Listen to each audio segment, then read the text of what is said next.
po, magandang araw po sa ating lahat. Ngayong araw na to ay ipapakita ko po sa inyo ang paggawa ng kinilaw or kilawin na tuna. At ito na po ang ating mga ingredients na kakailanganin. Unang-una, gagamit po tayo ng isda na tuna.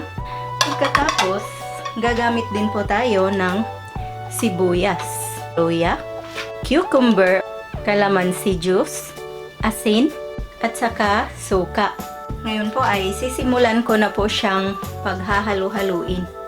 Ngayon po ay sisimulan ko na pong paghahaluin itong ating mga ingredients. Imimix ko lang po kasi medyo nagdidikit-dikit po siya. Tapos ngayon ay ihahalo na po natin itong ating luya.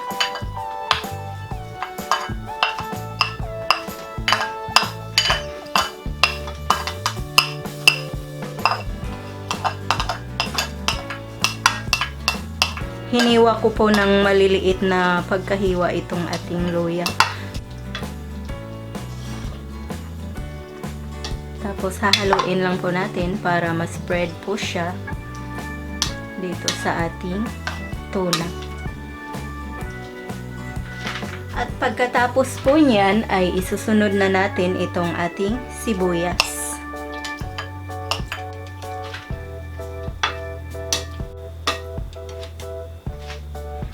Ngayon, kukuha lang po ako ng strainer para sasalain na natin itong ating kalamansi juice.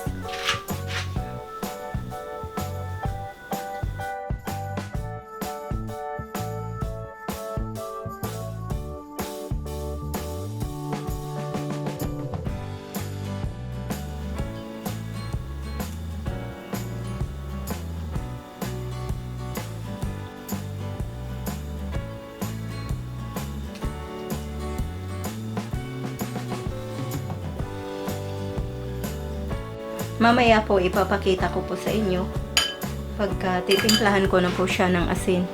Pagkatapos niyan ay ilalagay na natin itong ating cucumber. Tapos paghahaluin po muna natin. Kung gusto niyo po palang gumamit ng toyo ay pwede rin po kayong maglagay ng konti, like isang kutsara.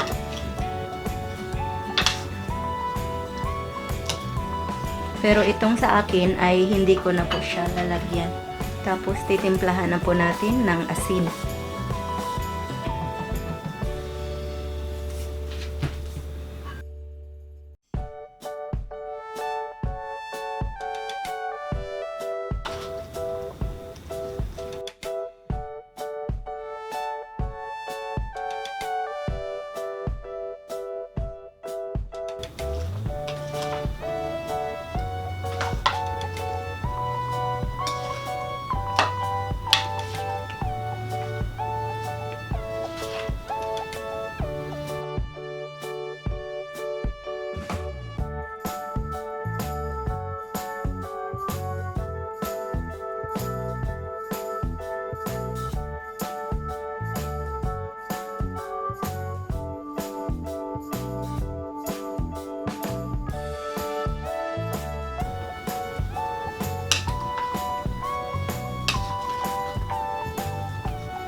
Kung nakukulangan pa po kayo sa timpla ay pwede pa po kayong magdagdag ng konting asin, pero siguraduhin nyo lang po na hindi po siya masubrahan sa alat.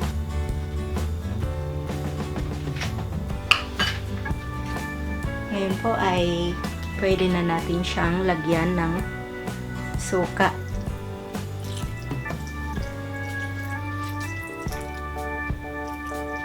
Pero konti lang po ang ilalagay ko kasi naglagay na po ako ng kalamansi juice kanina, kaya hindi na po natin lagyan ng maraming suka para hindi po siya masyadong maasim.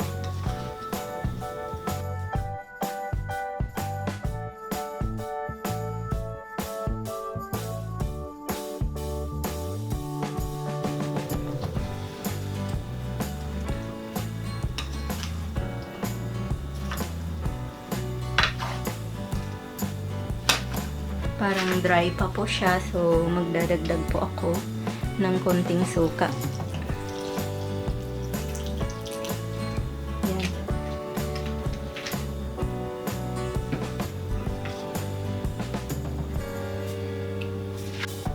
Tapos haluin lang natin ng hahaluin. At pagkatapos po nito ay pwede na natin siyang ilagay sa loob ng refrigerator para mas lalo pong sumarap, para manuot po yung timpla niya sa laman ng tuna. Yan, napakadali pong gawin itong kinilaw or kilawin na tuna. Pwede po siyang pulutan, pwede rin pong iulam. Yan, tapos na po. Ganyan lang po kadali ang paggawa ng kinilaw na tuna. Ayan na po ang ating finished product ng kinilaw na tuna. Maraming salamat po sa inyong panunood. Ito po ang inyong Ate Mayang na nagsasabing, mabuhay!